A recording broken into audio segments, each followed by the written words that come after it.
espiritualidade. E a gente começa com a Thelma Amaral Gonçalves, que é doutora em antropologia, e a tese do doutorado dela foi o amor na contemporaneidade, não é isso? E aí a gente conversa um pouquinho, né, Thelma, dessa abordagem que você fez, que é entender, né, questionar esses casais que têm relações muito duradouras, que permanecem por muito tempo juntos. É isso que você foi atrás disso? Na verdade, a tese, o tema dela é falando de amor. E eu fui trabalhar o que é amor, que é pensado como fundamental numa relação a dois, no contexto de parcerias homo e heterossexuais. Então, conversar com as pessoas, o que é, afinal de contas, esse amor de que tanto se fala quando se fala numa relação amorosa, num par, né? Seja ele formado por um homem e uma mulher, por duas mulheres ou por dois homens. Então, o meu objetivo foi escutá-las e entender o que é o amor nesse contexto. Mas assim, o que te levou a fazer isso? Quer dizer, como antropóloga, estudando na antropologia, o que te trouxe, como é que despertou a curiosidade para esse tema em ti? Como é que foi isso? É uma continuidade, né? Esse tema foi um doutorado. Já no mestrado eu trabalhei com relações de casamento. Tem toda uma história pessoal, né? De vivência pessoal, de casamento, observação de casamentos de pessoas próximas. Eu fui perguntar para as pessoas o que é o casamento. Aí trabalhei com figuras variadas, pessoas solteiras, casadas, viúvas, desquitadas que existiam na época, divorciadas. E toda vez que as pessoas falavam em casamento, elas falavam de amor. Mas tem que ter amor, tem que ter amor. Aí quando foi já no doutorado, querendo dar continuidade aos estudos, me veio aquilo. Poxa, o que ficou pendente em relação ao tema anterior foi o amor. Mas quando você trabalhou o casamento no mestrado, você trabalhou o casamento sob que enfoque? A minha questão era, a pergunta inclusive era essa, e o casamento, como vai? Eu queria ouvir as pessoas acerca das relações de casamento. O que elas pensavam do casamento, quais eram os critérios importantes para se casar, o que é que mantinha um casamento. Então eu deixei um leque assim bem amplo de perguntas e fui conversar com as pessoas mais variadas, que viviam relações de casamento mesmo ou que não viviam. Porque independente de você ser casado ou não, você vive uma relação de casamento de uma pessoa próxima, de um parente, na família, um amigo. Então eu conversei com as pessoas. E agora você foi investigar o amor nessas relações. Exatamente. Aí no doutorado eu já me dediquei ao amor, mesmo ouvi as pessoas o que é o amor, afinal de contas. Por que o amor é considerado como elemento fundamental para uma relação de casamento, que eu não trabalhei tanto com a ideia de casamento, mas no doutorado, mas com a ideia de parceria, né? Porque as pessoas não se consideram necessariamente casadas, algumas delas, elas vivem uma parceria amorosa.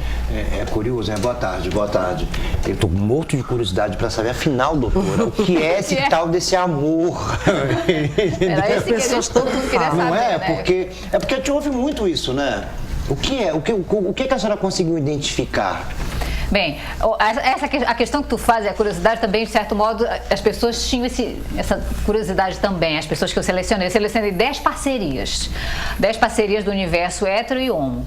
E a primeira pergunta que eu fazia para elas era exatamente essa: o que é o amor? E era muito interessante a reação das pessoas, porque elas ficavam absolutamente paralisadas, né? Porque a primeira coisa, elas diziam que ela não conseguiu definir o que é amor, porque uma das saídas para dizer isso era dizer que o amor é indefinível. Então, assim, o amor indefinível acabou a tese, né? Porque aí eu vou embora. Desculpa. Vamos lá. Mas passado o impacto da questão inicial, né, as pessoas começavam, aí alguém começava a falar, e o que aparecia, na verdade, as pessoas definem o amor a partir de outros conceitos e outros comportamentos.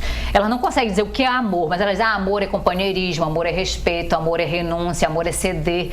Então elas elencaram uma série de palavras que são conceitos, sentimentos em alguns casos, comportamentos, condutas em outros, e aí a partir desse elenco imenso, que deu mais de 30 sentimentos e condutas, eu agrupei tudo, né? Tive um trabalho de agrupar similaridades e cheguei a 3 elementos que eu considero fundamentais. É a ideia de companheirismo, a ideia de ter um par, a ideia de respeito, que é fundamental, e aí entra muita questão do diálogo, e a ideia de carinho, onde entra a questão da sexualidade. Foi os 3 elementos assim que são, digamos assim, os esteios do que seria o amor, né? Na definição delas. Então, companheirismo, o carinho e a sexualidade e respeito. As pessoas, quando se referiam então, a essas relações duradouras que elas vivenciam, que elas vivem, elas se referiam sempre falando nesses aspectos, depois que você filtrou, né? Isso, exatamente. Porque, na verdade, quando fala em companheirismo, a ideia que elas colocavam é a ideia de ter um par. Essa ideia de ter um par é fundamental. As pessoas querem ter um par. Essa relação duradoura, não é duradoura no sentido que a gente entende até algum tempo atrás, né, até que a morte os separe, não é isso. É uma relação que se mantém até que os dois pares, os elementos do par, se considerem satisfeitos. As pessoas que eu entrevistei tinham 50 anos de casamento mesmo, no caso heterossexual. Então isso já é quase pra sempre, né? Esses casos sim. Mas aí isso num casal heterossexual. Num casal homossexual é difícil encontrar esse dado. Eu trabalhei com um casal homo que tinha 22 anos de relacionamento. Eu conheci no Rio de Janeiro um casal, dois senhores já, né, que tinham 40 anos. Toda vez que eu encontrava, eu dizia assim, tá tudo bem.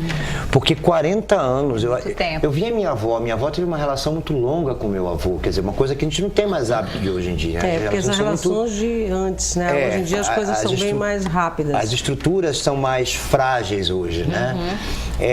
Então eu acho muito legal, porque você aprende a compreender, a ceder, a partilhar a coisa de uma forma questionável, porque a gente também viu algumas pessoas não sendo felizes, né?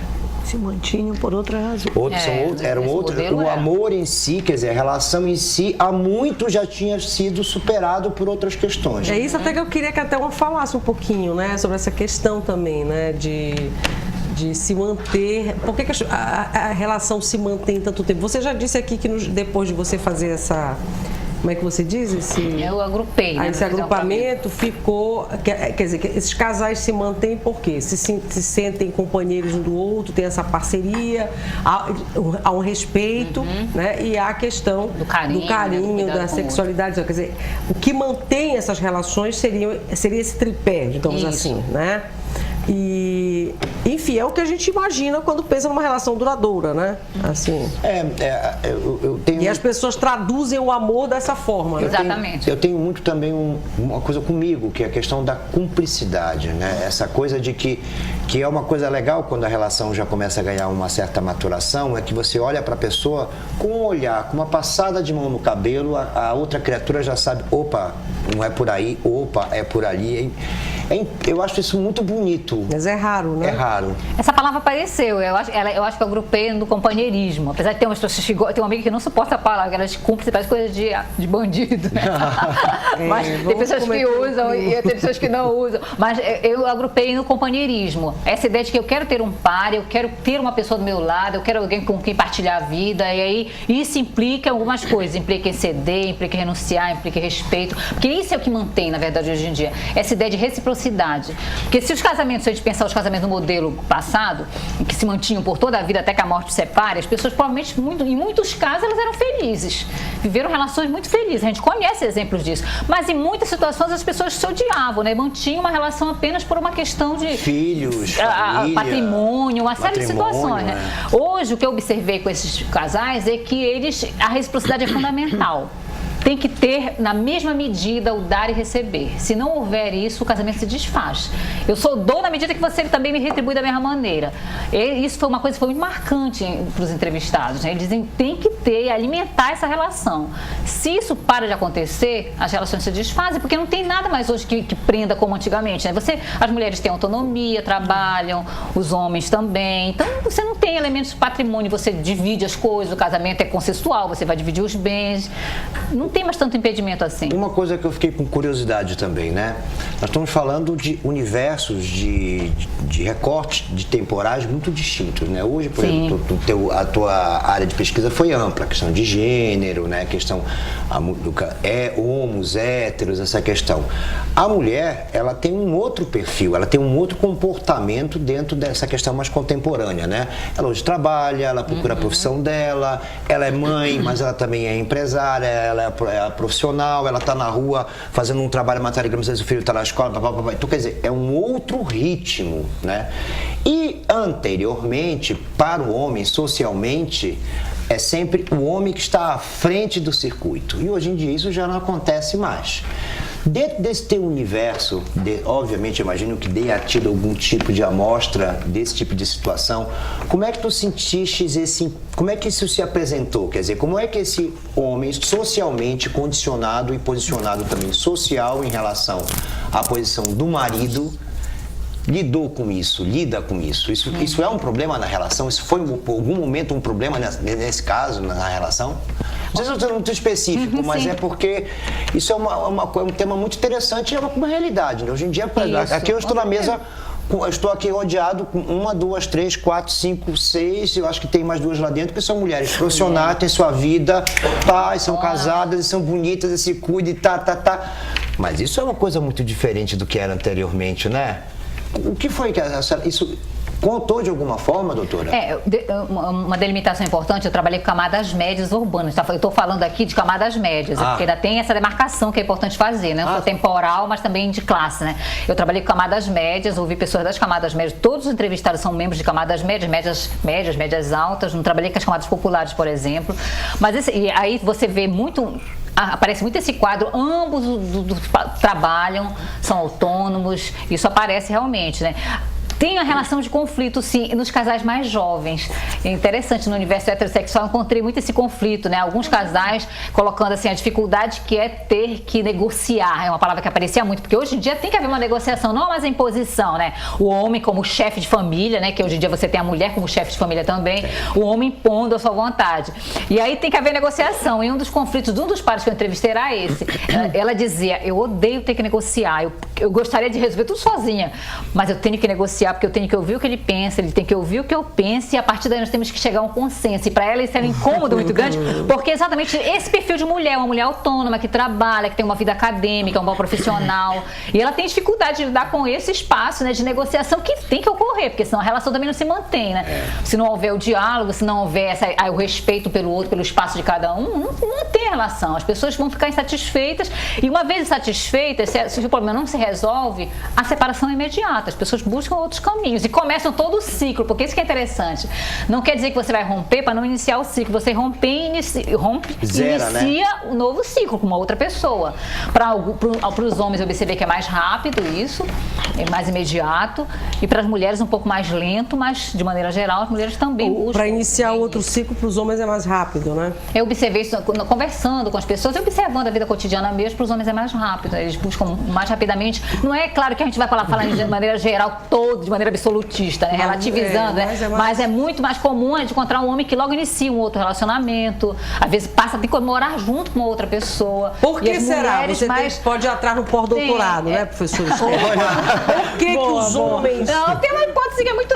Tem aquela que a gente todo imagina, que eu acho que os homens lidam de forma mais... Tem uma certa dificuldade, talvez, de lidar com a solidão, não sei, qualquer outra... A vida cotidiana, de qualquer maneira, apesar da modernidade, as mulheres assumem isso, né? Muito. Tu mesmo disseste, né? A mulher tá no trabalho, tá ligando para saber como tá o filho, administrando tudo à distância. Coisa. O homem, ela administra muito a vida do homem também, muitos cuidados, e quando ele se vê órfão disso... Aí eles querem novamente uma das essa relação, eles buscam outra relação. E as mulheres muitas vezes querem exatamente se libertar dessa carga, né? Então eu vou dar uma folga, né? Eu vou tirar esse fardo da minha costa, agora não tenho mais essa preocupação, eu tenho outras, mas essa aí eu não tenho. Eu lembrei agora que você falou disso, de uma série da TV agora, que na verdade já foi peça de teatro, acho que ela já foi filme, já foi transformada em filme, enfim, que é a Mônica Martelli que escreveu Eu Sou... Como é que é? Os Homens São de Marte. É pra lá que eu vou, né? Os Homens São de Marte, que é pra lá que eu vou, que ela brinca com aquele título daquele livro, Os Homens São de Marte, as Mulheres São de Vênus. E eu estava vendo um dia desses, zapeando na TV, que agora a nova fase da série no GNT é que ela está dizendo assim, que ela passou a vida inteira querendo casar, querendo um amor, querendo, enfim, encontrar um companheiro, um parceiro e tal. Agora que ela casou, ela quer um dia de folga, ela está muito cansada. Cansada de tantas tarefas, de tanta coisa para fazer, de tantas responsabilidades. Eu lembrei agora, você falando isso, que é bem isso aqui que a gente está dizendo. Que para os homens, no final das contas, é mais negócio. Acaba que é mais fácil, né? Às vezes também, porque não sei, acho que tem um pessoal mais jovem aí que até que está dividindo mais parceiro. Bastante, é mais parceiro, né? Professora Estela, vamos lhe ouvir, então, a senhora que é historiadora. É muito interessante essa abordagem quando tu falas, não só também uma questão de classe, né? Quando tu estabelece que é média urbana. Qual é a temporalidade que tu trabalhaste que anos? De que ano até que ano tu fizeste essa? Aí eu comecei a tese em 2006 e eu comecei a pesquisa mesmo, foi em 2007, de 2007 a 2010, mais ou menos, porque eu terminei já em 2011. Então eu trabalhei com essas pessoas nesse período, de 2007 a 2010. E essas mulheres, esses casais, como você disse, de uma classe social ali... Camadas médias urbanas, né? Camadas médias urbanas. Porque também quando foi levantada essa questão de ser um relacionamento mais duradouro, e foi abordado pelo nosso amigo e por você também, que algumas relações se mantinham por mais que as pessoas não vivessem tão bem. E aí a gente lembra não só a questão financeira, a dependência financeira que muitas mulheres tinham, que fazia elas permanecerem em alguns casamentos onde a violência, né, o adultério, todos esses elementos estavam presentes que hoje já não se aceita. Se aceitava, né? Se aceitava bem, como uma coisa natural, bem natural, né? Visto até como algo natural dos homens terem a vista grossa, outras né? mulheres, Outra família, né? Outra família, tinha aquelas teuda e manteuda, que até algumas novelas trazem isso. E eu vejo também a questão do preconceito. Né? A mulher separada, era muito difícil a sobrevivência dela, né? Porque não havia o divórcio, só havia o desquite. E a mulher desquitada, ela era colocada numa condição. Não importava, né, se esse marido tinha traído, se ele era violento, se ele era alcoólico, não, ela tinha que manter-se. Era o status negativo. Ela tinha que manter-se, né? Aí tem também as questões da religiosidade, né? O casamento é indissolúvel, você não pode. Então eu vejo assim que o contexto histórico mudou. Né? E aí mudam-se, logicamente, os relacionamentos. Exatamente. Aí, deixa eu fazer uma pergunta para dar uma virada.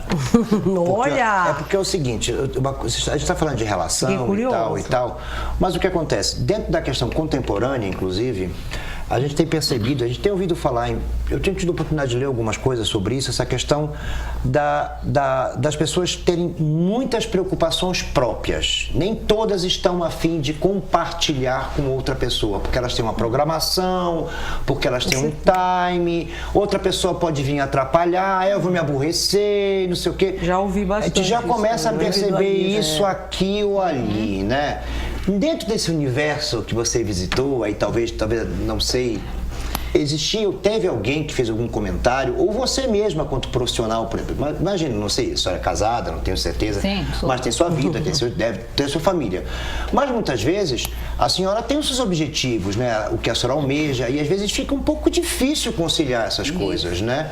Então, esse perfil é uma coisa que já começa a se instalar socialmente. Tem pessoas que optam em não terem uma relação.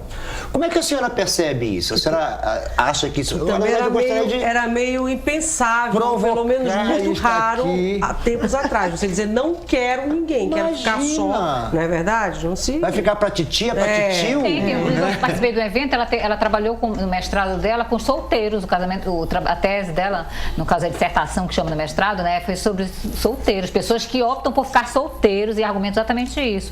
Querem ter autonomia, querem ter o seu trabalho, não quer dizer que ela não tem uma vida afetiva, tem a vida afetiva sim, pode ter parceiros ocasionais, e tal, mas não querem deliberadamente uma relação de casamento formal ou mesmo informal, né? Porque no que eu não trabalhei com relação de casamento formal também. Um dos critérios é coabitar, mas as pessoas não casaram no cartório ou no religioso necessariamente. Elas se juntaram, começaram um relacionamento e a partir daí ficaram juntas, né? Eu estabeleci o critério de morar juntos. Então todos moravam juntos, partilhavam o mesmo espaço. Tinha muito conflito, né? Os conflitos, um dos motivos dos conflitos é a questão da individualidade, né? Cada um tem uma forma de ver o mundo, cada um tem projetos e sonhos que muitas vezes não são partilhados pelo outro membro do par. E isso é motivo de conflito e motivo de dissolução. No meio mesmo do processo eu entrevistei um par que no meio do processo separou. Nem continuei, mas com ele. Não tinha mais. Foi você que Pois é que eu não sei se eu acho que eles chegaram à conclusão que algo não estava bom, né? Você vai perguntar o que é o amor mesmo. Pronto, aí começou uma introspecção. Gerou uma crise. Rolou uma crise. Enfim, eles foram procurar saber, aí já não deu mais certo. Mas certo. também depois que aconteceu, eu não consegui mais saber o motivo. Mas tem esses conflitos que são enunciados nas falas das pessoas. Eu entrevistava conjuntamente.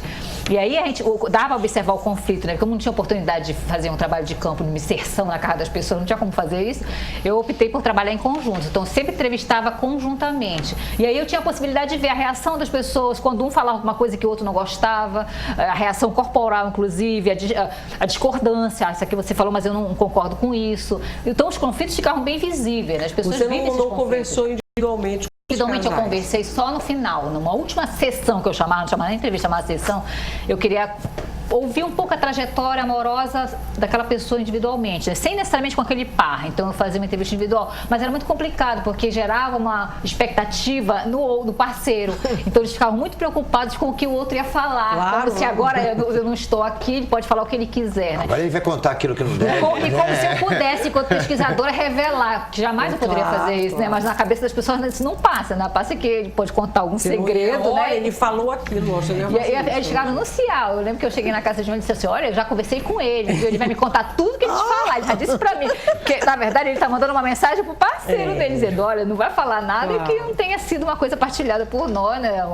E aí eu vou querer saber depois, alerta, né? Você fica preocupado. Tem pergunta, Marcelo, do telespectador? Temos 2 perguntas. A Kelly Barros diz que há 3 meses terminou um relacionamento e já quer começar um relacionamento novo, mas ainda gosta do ex. Aí ela pergunta se isso vai ser bom pra ela e pro novo parceiro dela.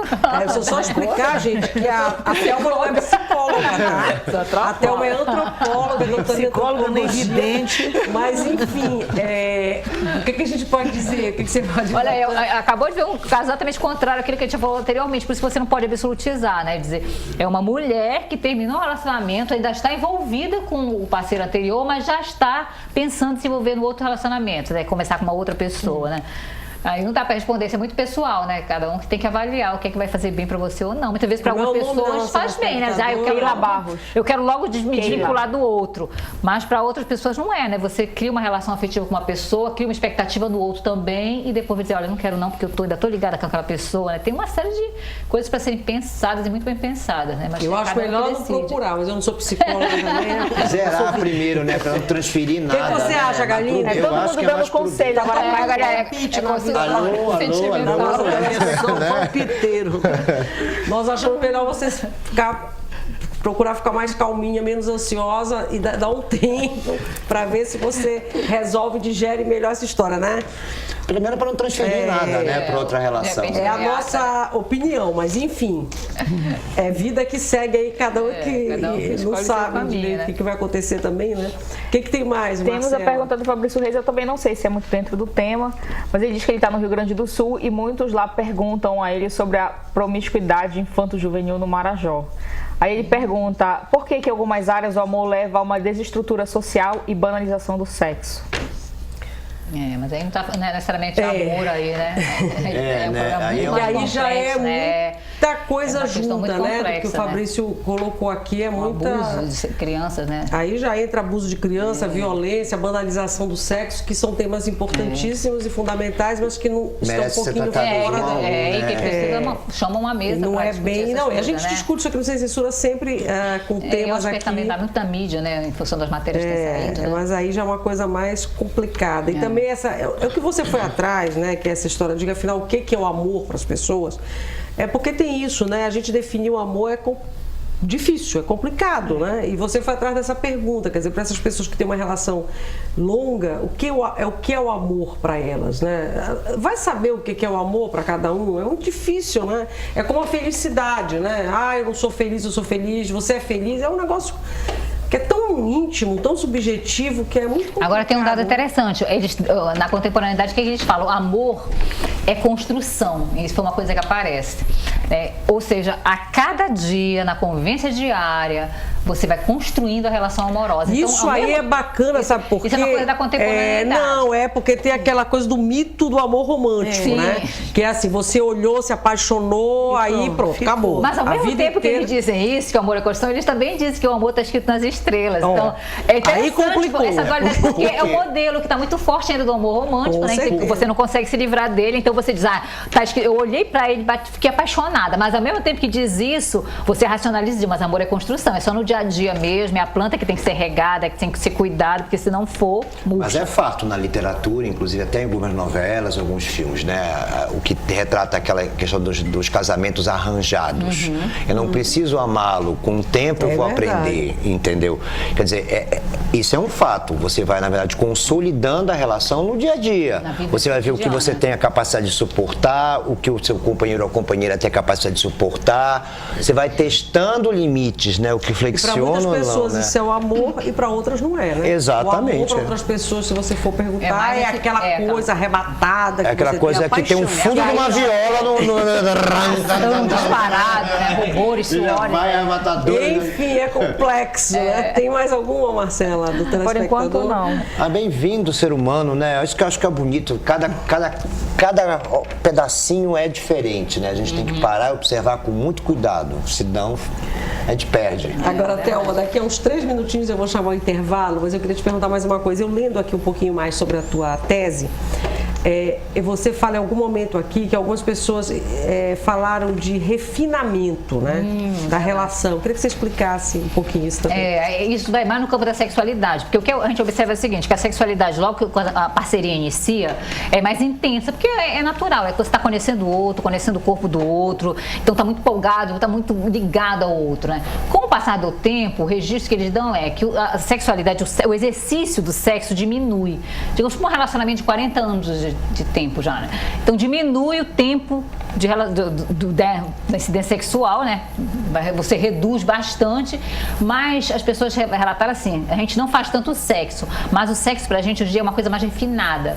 Eu olho pra ela, ou ele olha pra mim, eu sei o que ele quer, eu sei como ele gosta e produz um refinamento. Diminui a quantidade por um lado, mas produz um refinamento por outro. Isso foi uma coisa que apareceu nas falas, que é uma coisa que a gente pode questionar se é só uma desculpa que as pessoas dão, porque a gente vive uma sociedade que o sexo é muito presente, que há um estímulo muito grande para a prática sexual, as pessoas querem o tempo todo que todo mundo esteja fazendo sexo, e a gente sabe que o sexo também é presente em qualquer fase da vida, tem esse dado, né? Mesmo as pessoas mais velhas, ainda que a gente pense que não, elas também sentem desejo, têm a vivência sexual, que é uma coisa que também a grande parte das pessoas pensa, o velho não transa mais, o velho não faz sexo, o velho não tem interesse. Não é. As pessoas mais velhas, elas têm a prática sexual também, né? Claro que não é assim, né? A gente que está caminhando para lá, você percebe que não é, né?